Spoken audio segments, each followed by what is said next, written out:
El tema de la criminalidad no lo podemos soltar. Puerto Rico está bajo fuego y esta semana es ejemplo de que esos números van aumentando, esos crímenes violentos de forma acelerada. Así que vamos a discutir hoy lo que está pasando en Puerto Rico. Además, ya no será una citación, será una reunión formal entre el Departamento de Justicia y los senadores populares. ¿Será que se reconoce que hubo un error? Lo discutimos con nuestro panel político y se va a sorprender los datos que nos trae Jorge Colbert hoy sobre el movimiento de las drogas en las cárceles del país. Hoy todo Puerto Rico se unió para decirle adiós a nuestro número 4 por excelencia, el gran Piculín Ortiz.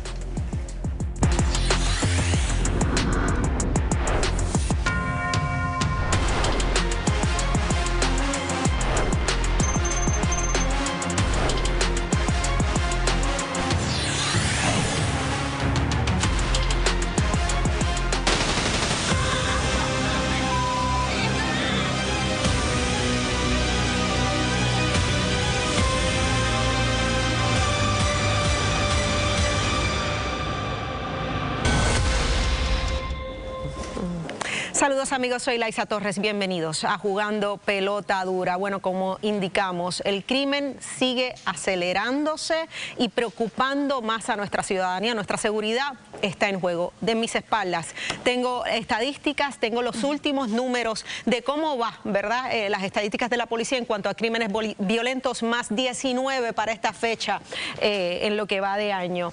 Conmigo, nuestro panel de la noche de hoy, Margarita Aponte y Armando Valdés, gracias por estar con nosotros. Gracias a ti.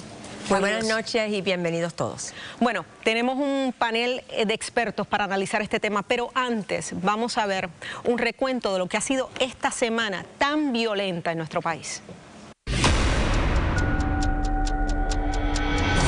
La preocupación es real. El ritmo en el aumento de los actos delictivos en la isla es acelerado y para muestra, repasemos los últimos días. 1 de mayo, 2 jóvenes de 22 y 26 años fueron asesinados en Calley. En el incidente, otros 3 resultaron heridos de bala, entre ellos un menor de 17 años. 3 de mayo, un hombre de 59 años es asesinado en Fajardo, mientras en Santurce, cerca de la calle Serra, un joven de 26 también fue acribillado. Ese mismo día se reportó un carjacking en el barrio Buen Consejo en San Juan, mientras el 5 de mayo ocurrió la primera masacre del año en Morovis. 4 cuerpos calcinados fueron encontrados dentro de un vehículo, mientras en Arecibo oficiales descubrían casi al mismo tiempo otros 2 cuerpos más en las mismas condiciones. Ayer, 7 de mayo, un hombre también fue asesinado en Ponce y en Bayamón una presunta discusión terminó con la vida de 3 hombres en los predios de una gasolinera, uno de ellos de apenas 21 años. Hoy, 8 de mayo, ocurrió otro feminicidio. Una mujer recibió varios impactos de bala que le provocaron la muerte de manos de un hombre que luego se privó de la vida. Los hechos ocurrieron en el interior de un automóvil. Eso es apenas esta semana. Aquí tienen el calendario, ¿verdad?, de lo que les comenté en el reportaje que acaban de ver. Cada día prácticamente un crimen violento, en algunos 2 crímenes violentos con más de una persona obviamente involucrada. Con nosotros la licenciada María Domínguez, ex fiscal federal, también Francisco Pérez, agente de la DEA, y el licenciado Jerome Garfeld. Gracias a los 3 por estar acá. Gracias a ti, Laisa. Bueno, todos estos incidentes, ¿verdad?, que mencionamos, excepto el feminicidio, se vinculan con el trasiego de drogas. Este comportamiento tan violento que estamos viviendo, ¿usted cree que va a seguir escalando, Pérez, por su experiencia? Lamentablemente, por lo que está sucediendo, no luce como que va a reducir o va a disminuir pronto, porque lamentablemente la mayoría son jóvenes, están actuando bajo impulso y eso está llevando al exceso de violencia desmedida porque no están teniendo ningún tipo de control. Tenemos al DEA, tenemos una ex fiscal federal. La pregunta es, ¿será momento en que haya más participación para atender esta ola de violencia, esta ola de narcotráfico que está cobrando vida, mayormente hombres jóvenes, más colaboración entre las agencias federales y estatales? Porque al parecer, a pesar de que se ha aprobado, ¿verdad?, fondos a nivel estatal para la policía, etcétera, no dan abasto. Se está trabajando en equipo con todas las agencias federales, estatales, municipales, todos estamos trabajando en equipo La situación es que, pues, obviamente, eso, o sea, como uno dice, es overwhelmed. O sea, estamos tratando de tratar de trabajarlo lo mejor posible, pero tenemos que hacerlo de una manera estructurada para que entonces esos casos progresen en el tribunal. Licenciada, ¿cómo lo ve usted? Bueno, mira, definitivamente en esta isla hay demasiadas armas. Sí. Y eso causa violencia, y no nada más en el ámbito de la droga, del trasiego de armas, hay también un componente social aquí, donde estamos cada día más, lastimosamente, siendo como sociedad más violenta, porque ahí estás viendo en el reportaje que hay casos que no están vinculados al narcotráfico, no están vinculados a la conducta delictiva. Y en ese sentido, la solución aquí para atajar este problema tiene que incluir un componente social. Definitivamente. Compañero. Licenciada, usted menciona el tema de las armas, y yo sé que usualmente nos referimos a las armas ilegales, pero también hemos visto, por ejemplo, muchos casos de violencia doméstica donde el haber un arma legal en el hogar convierte un incidente que podría haber sido igual lamentable, una agresión física, en un asesinato. ¿Usted cree que también tenemos que remirar el tema de la disponibilidad de armas legales en el país? Mira, Puerto Rico tiene si vamos a compararlo con los Estados Unidos, tiene leyes bastante restrictivas. Aquí se han liberalizado mucho, pero hay el número de licencias ha aumentado de más de 100.000 en los últimos años. Definitivamente, pero el que quiera conseguir un arma de alguna manera la va a conseguir. Yo creo que tenemos que concientizar al pueblo de que la violencia no es la manera, ¿verdad? Y eso se comienza no cuando ya uno es adulto, se comienza desde que los niños están en las escuelas. Claro, pero el problema es que lo tenemos hoy. Lo tenemos hoy, claro. No podemos esperar a que esa generación... Definitivamente, y si te das cuenta, la mayor parte de las muertes son de la generación que está subiendo ahora. Sí, sí. O sea, estamos perdiendo una generación. Licenciado Garfer, me gustaría a usted, ¿verdad?, que está en el tribunal diariamente, me gustaría preguntarle por qué cuando tenemos criminales, es decir, tenemos estos hombres o estas mujeres que han perpetrado crímenes, salen quizás por la puerta ancha. Mira, obviamente pues mucho tiene que ver con si la persona realmente es o no es culpable, eso es lo primero, ¿verdad? Lo segundo tiene que ver la investigación que hace la policía, lo tercero tiene que ver lo fuerte que sean los fiscales, pero ciertamente, Margarita, en Puerto Rico, como decía la licenciada, es una de las jurisdicciones donde más fuerte castiga las armas ilegales. Pero le pregunto, en términos generales, ¿por qué no vivimos seguros en nuestras casas? Bueno, ni siquiera ustedes que están ahí ni nosotros. Entonces pregunto, ¿qué hay que hacer? O sea, desde el punto de vista, usted está en el tribunal y usted dice, pero si ese muchacho lo hizo, mira, Margarita, ¿cómo es posible? Estas personas a quienes asesinaron esta semana, exceptuando la violencia doméstica, eran tarjetas para la muerte. Ya ellos estaban marcados en la calle. Por droga. Y eran venganza. Drogas.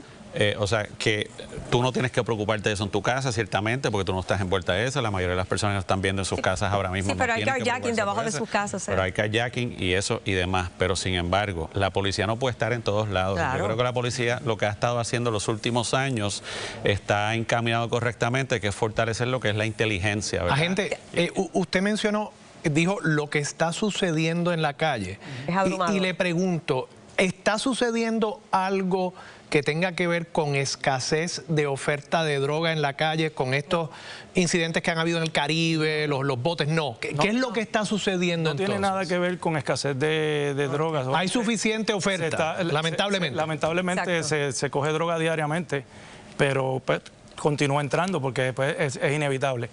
Pero la realidad es que la violencia es más por poder y por controles que por pelea de que la droga la quiero yo porque hay escasez. Déjeme preguntarle algo que de verdad es que me mata la curiosidad. Hace no tanto, un agente de la DEA, ¿verdad? Ustedes se acordarán, dijo que estábamos cerca de que Puerto Rico fuera un narcoestado. Y eso quiere decir, mire, que las drogas controlan todo. Los legisladores, el gobierno, ¿verdad? El poder judicial, todo, las elecciones. ¿Estamos más cerca de un narcoestado? Yo entiendo que no. De que estamos viviendo unos tiempos complicados para todos, sí, pero de que compararlo a ese nivel de que estén infiltrados de esas organizaciones. ¿Usted piensa igual? Yo estoy de acuerdo. No estamos a ese nivel. No diría, eso para mí es una exageración. Claro está, no podemos escondernos de la realidad que estamos viviendo. Y la realidad es que cada año se le dedica más recursos a la interdicción de droga y cada año entra más droga. Más droga todavía. Y el problema tiene que incluir la demanda, la demanda. Sí, ahí viene la labor social. ¿Usted coincide, Garfer? Como dice el compañero, en el último año, por ejemplo, han habido unas redadas, han arrestado, han desarticulado un sinnúmero de organizaciones, pero cuando tú desarticulas una, aparecen 20 que lo quieren coger nuevamente, o sea que eso va a crear guerra de poder y en esa guerra pues hay muerte. Y obviamente también está el factor que lo hemos traído en otros temas, de la juventud manejando, ¿verdad?, este tipo de negocio, o sea que hay un poco también de descontrol en ese punto. Gracias a los tres por estar acá y obviamente hablar de este tema que lo hemos adoptado porque sabemos que una preocupación de la gente está número uno en estadísticas de qué le preocupa a nuestro público, a nuestros puertorriqueños sobre la isla, es la seguridad. Bueno, cuando regresemos de la pausa seguimos hablando a nivel legal, pero es que entra en su tercer día el juicio contra Elvia Cabrera. Kimberly, cuéntame. Laisa, hoy de verdad que fue para pelos. La fiscalía mostró las primeras fotos del cuerpo y las heridas de Gabriela Nicole. Hoy analizamos lo que ocurrió en ese tercer día de juicio. Además, drogas en las cárceles. Hoy tenemos datos que revelan la realidad que hay detrás de todas esas controversias en corrección. Jorge Colbert te lo cuenta en Lo que no te dicen, así que usted no se lo puede perder. Y cambios, señores, en los pagos de los médicos en la isla. Nos quedamos sin doctores. Pues mire, también está con nosotros el presidente del Colegio de Médicos, Carlos Díaz, y también nos cuenta lo que está pasando, así que usted no se lo puede perder. Pero hoy recordamos la vida de uno de los grandes, el gran Piculín Ortiz. Piculín logra empatarlo, Piculín Ortiz, y lo empató. Llegó el momento de despedir a nuestro baloncelista estrella, José Piculín Ortiz, un puertorriqueño lleno de talento y tesón que se dio a conocer y a querer en su país y a nivel internacional. El reconocimiento se dio en el Coliseo Roberto Clemente en San Juan. Entre sus peticiones finales, solicitó que no le enviaran flores, sino donativos para ayudar a la Asociación Americana contra el Cáncer.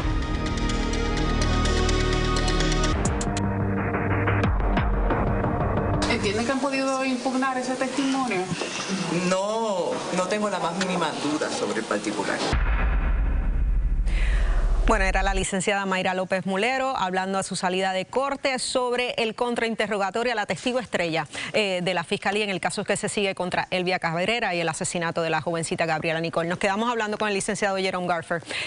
Realmente no queda la menor duda de que se impugnó ese interrogatorio o esa testigo estrella, Betsaida Caratini. Mira, Laisa, más allá de que obviamente aquí en este caso pues hay una muerte de esta joven, claro, y eso es cierto y certero, eso nadie lo pone en entredicho. Lo que el licenciado Alberto Rivera hizo y lo hizo magistralmente fue impugnar totalmente la credibilidad. ¿Por qué, licenciado? Bueno, porque primero porque había dicho en vistas anteriores de que en efecto vio cuando Gabriela era apuñalada de abajo hacia arriba. Hoy dice que se viró en ese mismo momento a fumarse un cigarrillo, a prender un cigarrillo y que un carro venía y para evitar que el carro le diera se salió del medio y que no vio el momento en que eso sucedió. Así que ciertamente fue impugnada totalmente en el día de hoy. Yo creo que esta testigo, inclusive el abogado solicitó que se le dijera que es perjurio, que se le leyeran cuáles son sus derechos. Le iba a preguntar. Y eso es algo muy serio. Cuando un abogado hace eso, un contrainterrogatorio, no es para tomarlo livianamente y no lo hacemos sin una razón de peso por hacerlo. Y en este caso yo creo que esa testigo... ¿Y esto puede cambiar algo? ¿Cambiar el panorama, el escenario? Lo que está buscando el jurado es la certeza de que esa persona que está testificando está diciendo la verdad. Claro. Las diferencias en cuanto a, por ejemplo, horarios, si estaba más oscuro o menos oscuro, ese tipo de cosas, pues no debe de traer ningún tipo de consideración. Sí, o el color de la cartera. Sin embargo, el color de la cartera sí es importante. Y te voy a decir por qué. Porque ella dice que no recuerda el color de esa cartera, una cartera grande, abultada, que tenía cosas adentro. Sin embargo, a una distancia lejos, ella dice reconocer el color de algo filoso de 2 pulgadas a 3 pulgadas. Entiendo. Eso no es creíble porque si tú tienes algo grande al frente tuyo, no reconoces el color, pero vas a decir que reconoces el color de algo que lo tienes más lejos y más chiquito. Licenciado, ¿cuánto le debe sorprender a la Fiscalía lo que pasó hoy? y cómo ahora ellos atenderían esta deficiencia repentina en el caso que quizás ellos sentían que lo tenían mucho más sólido. Sí, bueno, Armando, era su testigo estrella, o sea, de aquí para abajo son testigos de la policía, ICF, el patólogo testificará en algún momento. Esta era la testigo que tenía que darle credibilidad a lo que el Ministerio Público estaba diciendo. Pero en un caso como este, licenciado, para ser bien sincero, tan mediático, que han conmovido a tanto, un caso por jurado, ¿realmente el poner en duda a esta testigo hace mella en el pensamiento de ese jurado? Bueno, por su experiencia. Yo creo que sí, que hace mella, porque los jurados están buscando que le digan la verdad. Sí. Y algo que es tan obvio, o sea, los testigos son tan personas de calle como lo son el jurado. Y no tienen que convencer a 12 personas. No, no tienen que convencer a 12 personas. Pero yo me pregunto, un poco en la línea de Laisa, ¿verdad? Un caso mediático de tanta importancia, estremeció al país, y yo pregunto, ¿de verdad la Fiscalía se sorprendió si la tienen que haber ya practicado con ella lo que iba a decir? O sea, se supone que hubiesen hecho eso. Por eso. Bueno, ha entrado en contradicciones, de hecho en declaraciones juradas también. Contradicciones muy grandes. Muy grandes.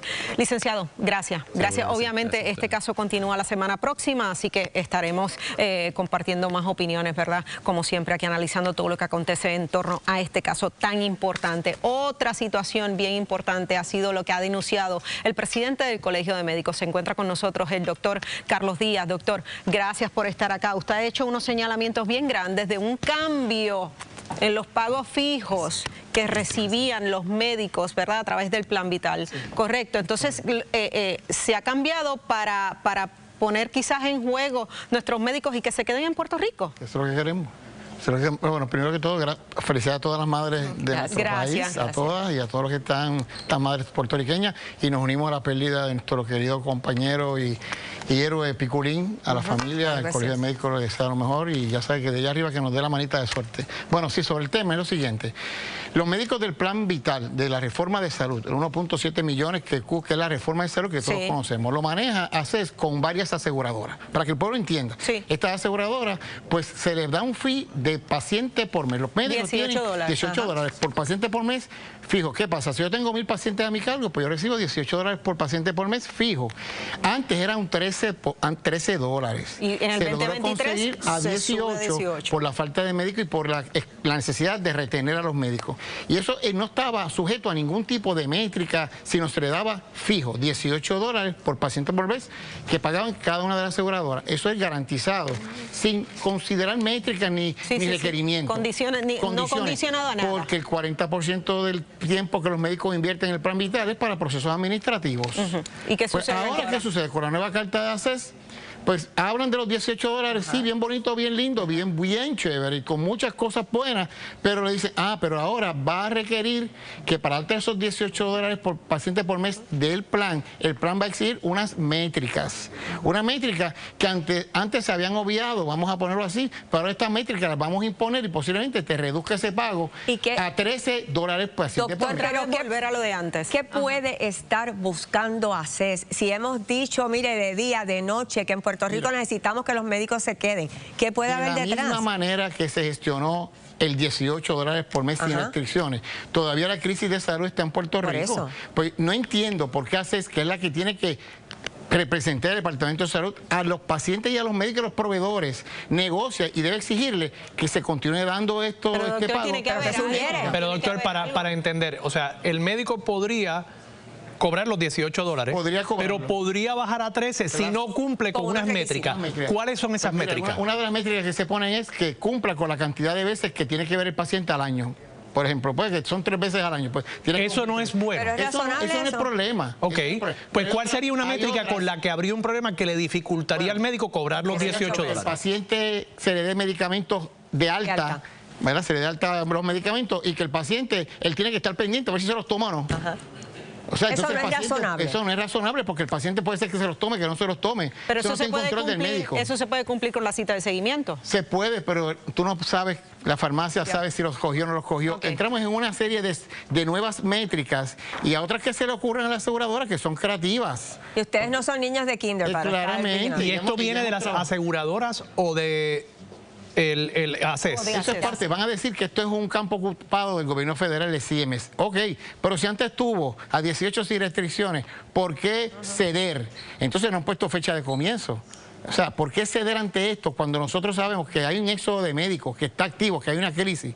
Pues como secretario de Salud y como ACES, intervengan, háganle ver que todavía la crisis está, que no estén con esta serie de regulaciones. ¿Qué va a hacer el colegio? Bueno, el colegio sigue aquí, va a solicitar reuniones con ACES para traer con los grupos médicos primarios y hablar con CMS también, mandar cartas a CMS para que notificar que en Puerto Rico hay una escasez de médicos. ¿Esto entró en vigor ya? No ha dicho fecha de vigor. Entonces el problema es que volvemos a lo mismo. 40% del tiempo que van estos médicos primarios, que son nuestras columnas vertebrales, están dedicados fijos a cuestiones administrativas, no cuidado médico.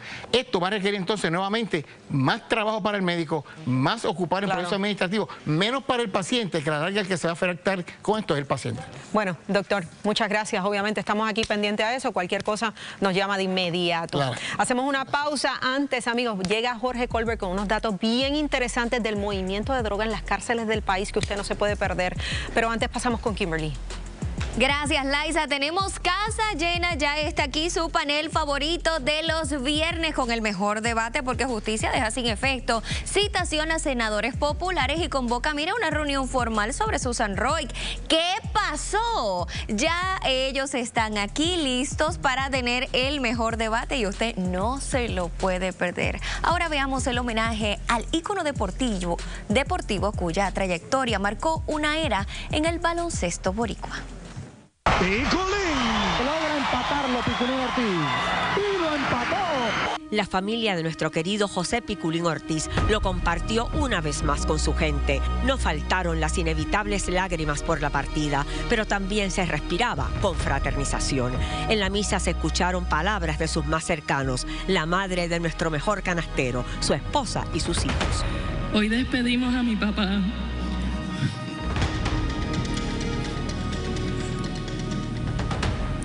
Pero también celebramos la vida tan grande que tuvo.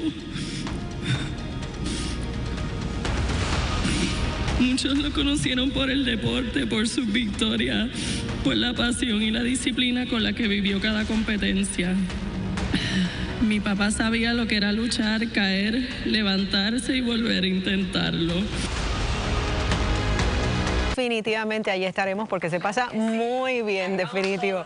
Nos ponemos de acuerdo. Bueno, amigos, esta semana cobró, ¿verdad?, discusión el tema de las drogas en las cárceles, pero hoy Jorge Colbert nos trae unos datos bien interesantes sobre el movimiento de las drogas en las cárceles del país, porque lo que no te dicen, te lo dice Jorge.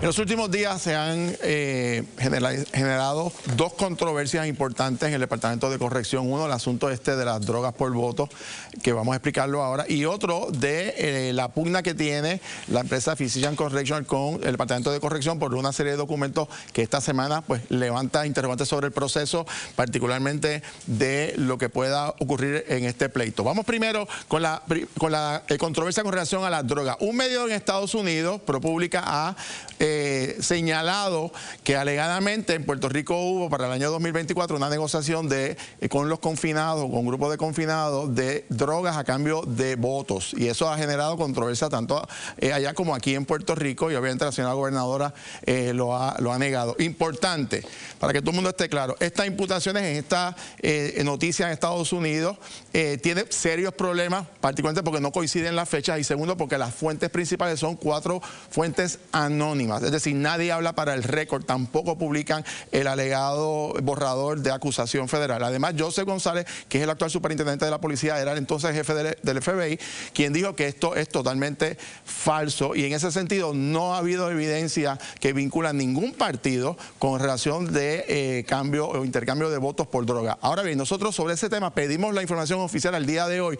¿Cómo han estado las confiscaciones en términos del trasiego de drogas en las cárceles? Y en este momento, miren los números, para el año 2024 el valor de drogas y celulares confiscados en contrabando en las cárceles, 3.4 millones de dólares. En el año 2025 aumentó prácticamente casi al doble, 6.4 millones. Se quiere decir indudablemente que se le ha metido mano al asunto de las confiscaciones en las drogas. La otra controversia está bien interesante. Miren, continúa el pleito de Physician contra Corrección. Básicamente ha surgido una nueva controversia por un documento que no se entregó en la presentación de la evidencia del caso, en donde alegadamente el actual secretario de Corrección no le envió a la otra parte y en donde habla maravillas de la empresa Physicians Correction, lo que es totalmente contradictorio con la impugnación que se está haciendo el contrato. En este momento, el Departamento de Corrección continúa en el pleito porque no se ha resuelto, siguen pagando 12.7 millones de dólares y no se sabe cuánto va a tardar el escoger el sustituto de esta empresa. Pero un dato interesante sobre este particular, fíjense en esto, que es este famoso documento donde dice que esta empresa está en estricto cumplimiento y muy particularmente en las citas del documento del Departamento de Corrección, dice que han actuado con los más altos estándares y guías de cuidado, que se han implantado protocolos de prevención y que tiene una acreditación del 100% y reconoce la labor, que es totalmente contradictoria a toda esta controversia. Nos comunicamos con el Departamento de Corrección.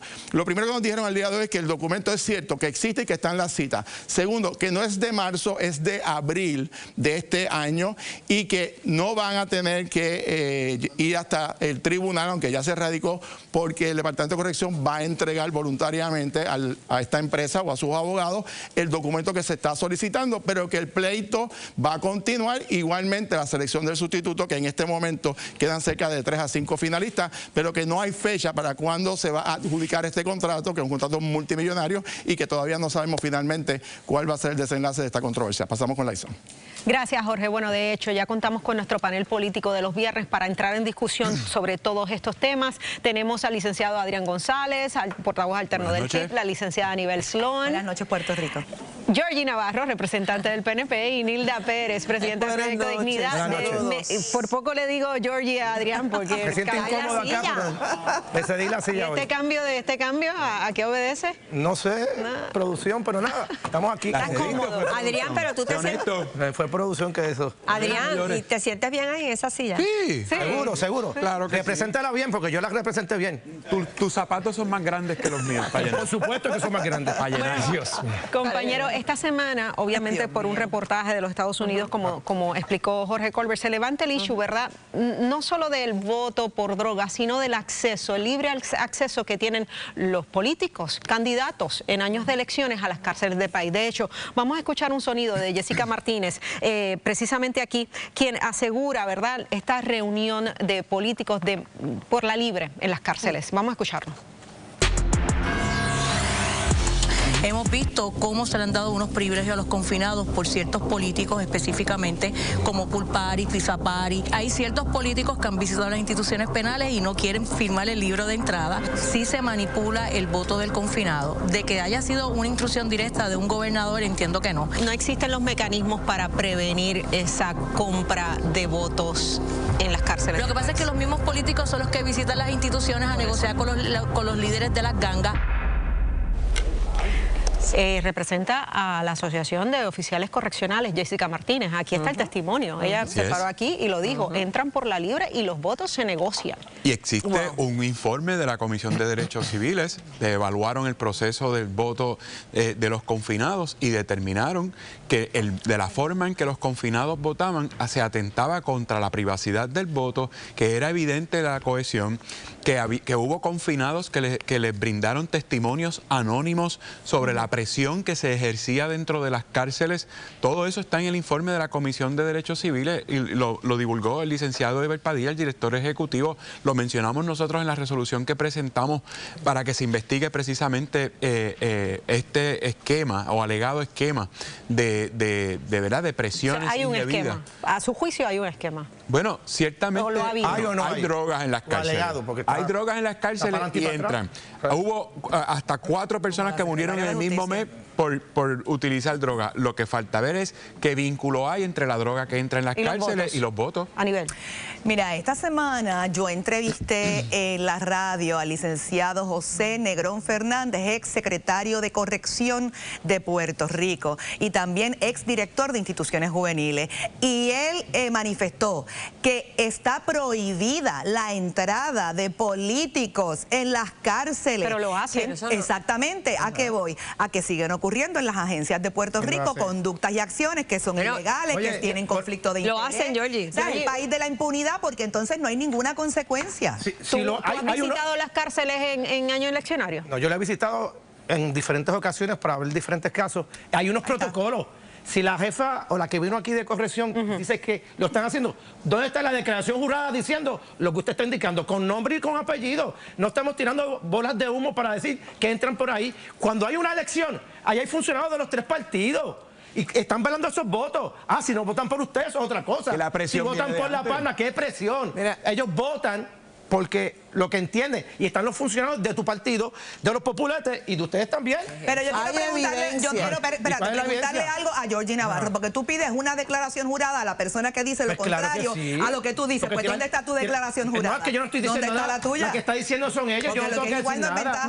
Mira, el nivel de descomposición que está teniendo el Departamento de Corrupción de Puerto Rico es preocupante y hay que abrir unas investigaciones. Porque aquí se está hablando de que ahora nos hicieron creer de que por 3 años se estaba acusando a Correctional Physicians sobre el escarcelamiento de Hermes Ávila. Ahora resulta que fue la misma el departamento que lo liberó y no hay evidencia. Aquí no puede esto quedar impune. Estamos hablando que una periodista seria de los Estados Unidos estableció una investigación de que hay evidencia de que se intercambiaron votos para políticos en las cárceles. Yo les quiero preguntar algo. O sea, dan todo por hecho. En una cárcel donde lo dan por hecho. En una cárcel donde se priva de la libertad a un ciudadano, ¿es posible ejercer un voto libremente? En ese tipo de contexto, o sea, no estamos imponiéndole al sistema una carga que no sabe manejar y quizás no deberíamos estar considerando si el derecho al voto no debería reevaluarse dentro de la cárcel. Estoy totalmente de acuerdo. Importante, y no solamente las presiones son indebidas en las cárceles. Aquí se presionan empleados municipales, aquí se presionan empleados de agencias. La presión no tiene que ser que va todo el mundo se presiona aquí directamente y no votan por al elector. Pero senador, en la cárcel es distinto. Hay distintas formas de presionar. Pero senador, en la cárcel es distinto. O sea, yo creo que podemos reconocer que un empleado municipal tendrá una presión, pero es distinta a la que un confinado. No hay duda que hay que pensar el voto a los confinados. No hay que repensar nada. En la cárcel hay profesionales que... Es un derecho que se tiene hablamos ahorita. evaluar y realmente no se debe dar. Eso lo dio Carlos Romero Barceló y se va a quedar ahí. Violaron el contrato social y por eso están pagando. Escuchen, los familiares de confinados les quieren quitar el voto. Compañeros, nos quedamos con ustedes. Se quedan aquí porque hay más temas. Ay, bendito. Nadie ha dicho de quitarle el voto. Sí, lo estás diciendo tú. Reevaluar. Quitando el voto al pueblo. Vamos. Nosotros le damos el voto. Nuestros panelistas se quedan. Vamos a hacer una pausa. Antes pasamos con Kimberly. Gracias, Laisa. Y de hecho ya el público tuvo una opinión y votó en la encuesta Claro, y un 94% cree que se debe eliminar el voto al confinado. Gracias a todos por participar y quédese con nosotros porque Justicia deja sin efecto citación a senadores populares y convoca una reunión formal sobre Susan Roy. ¿Qué pasó hoy? Se entera al volver. Ahora veamos el homenaje al ícono deportivo cuya trayectoria marcó una era en el baloncesto boricua. Y bueno, seguimos con Adrián González, Aníbal Sloan, Georgie Navarro y Nilda Pérez aquí discutiendo los temas políticos de esta semana. Bueno, y la cosa es que la Secretaría de Justicia, el Departamento de Justicia se echó para atrás en la citación a los senadores populares. Esto relacionado obviamente al caso de la secretaria de la familia Susan Roy y la solicitud de estos senadores de que se reabra el caso. Va a ser una reunión cordial, formal, el lunes a las 10 de la mañana en Justicia. Esta echada hacia atrás, ¿responde a presiones del presidente del Senado o reconocer que hubo un error? Responde a la metida de pata que dio. O sea, ¿cómo en el contexto de que les cae encima públicamente hizo unas manifestaciones, unas expresiones muy fuertes sobre los legisladores por el mero hecho de presentar el referido y luego los cita como testigos bajo apercibimiento de desacato? Eso es una intimidación y es peligroso para un proceso investigativo porque desincentiva el que en el futuro otros legisladores u otras personas quieran ir al Departamento de Justicia. Por eso los legisladores habían decidido no comparecer, y con razón, y el propio presidente del Senado, como presidente del cuerpo al cual pertenecen esos legisladores, tuvo que defenderlo. La secretaria de Justicia, como él dice, reconoció su error. ¿Puede llevar algún tipo de amonestación? No sé, ¿cómo queda la figura de Lourdes Gómez aquí? Si la secretaria de Justicia, Lourdes Gómez, quiere que el país tenga confianza en el Departamento de Justicia que ella dirige, que reabra ahora mismo la investigación de Susan Roig y que ordene una investigación real, verdadera y genuina y no una investigación amañada y manipulada como la que se dio o como la que no se dio. Porque la secretaria de Justicia, Laisa, para contestar tu pregunta, es la abogada del pueblo de Puerto Rico y en este caso ella se ha comportado como la abogada de su compañera de gabinete. La gobernadora escogió esos jefes de agencia, le hubiera ido mejor si los hubiera sacado de los 8,000 resúmenes que el país le envió confiando en que ella había dicho que los iba a sacar de ahí y no le dijo la reina de las especulaciones. Mira, esto es bien sencillo. No fue una especulación, ella pidió los resúmenes y se le enviaron los 8,000 Hay una inmunidad legislativa que se les reconoce tanto senadores como representantes y que puede extenderse a cualquier otro medio si tú lo dices en el pleno del cuerpo lo que está investigando. Aquí se reunieron en estos pasillos de Tele 11 la secretaria de Justicia y los senadores y como profesionales cambiaron a una reunión que se va a llevar el próximo lunes. Así que no venga pero me parece que al email o la comunicación que envió el presidente del Senado. Ellos se reunieron en estos pasillos de Tele 11 y discutieron reunirse el lunes. Pero de verdad que, Nilda, de verdad que crees que no hubo alguna consideración a las palabras de Tomás Rivera Schatz. La realidad es que la secretaria de Justicia cometió un grave error. Iba un choque de constitucional, porque obviamente ella representa al Ejecutivo y la rama legislativa tiene derecho a hacer investigaciones, y no se le puede estar amenazando so pena de desacato sobre investigaciones o cuestionamientos que hacen público, porque bastantes irregularidades hay en esa investigación. Ahora mismo, ayer salió la secretaria de Familia con un media tour y básicamente ella salió en los medios. Oye, y si salió, tú haces unas acusaciones, haciendo errores, porque ella mencionó que el famoso email de Baby... No estamos hablando de la secretaria. No traigas otros temas que no son. Por favor, vamos a hablar de lo que se está haciendo. Déjame escuchar. Yo quiero contestar la pregunta que hizo tenemos que ir. Pero que yo también quiero contestar. Por supuesto que fue porque Tomás Rivera Schatz le dijo que la iba a llamar al Senado y que él iba a investigar. Si tú como senador le haces una acusación a la justicia, pues respóndele. ¿Cuál es el miedo que te citen? Bueno, están sacando pecho. Responde. La semana que viene responde. No, pues, si fiscaliza, lleva la información a la justicia. Gracias, Georgie. No politiquen como Georgie, no te pegues. No me callo. No me callo. No te pegues allá, por favor. No me mandes a callar a mí. Gracias. Eso que estás en esa silla no me mandes a Felicidades a las madres, Georgie. Felicidades a las madres. Antes de despedirnos, felicidades a todas las madres de Puerto Rico y a todas las madres de Juan. Ustedes dos. Muchas gracias. Y a tu esposa Lara. Ay, sí. ¿A quién más? A Maribel. Mi mamá Carmen. A Denise, a Anabela, a Lara, Carmen, a Lourdes, a Ingrid, a Tati, a todas las madres. Y a tu mamá. Un besote y a tu mamá. Claro. La amo.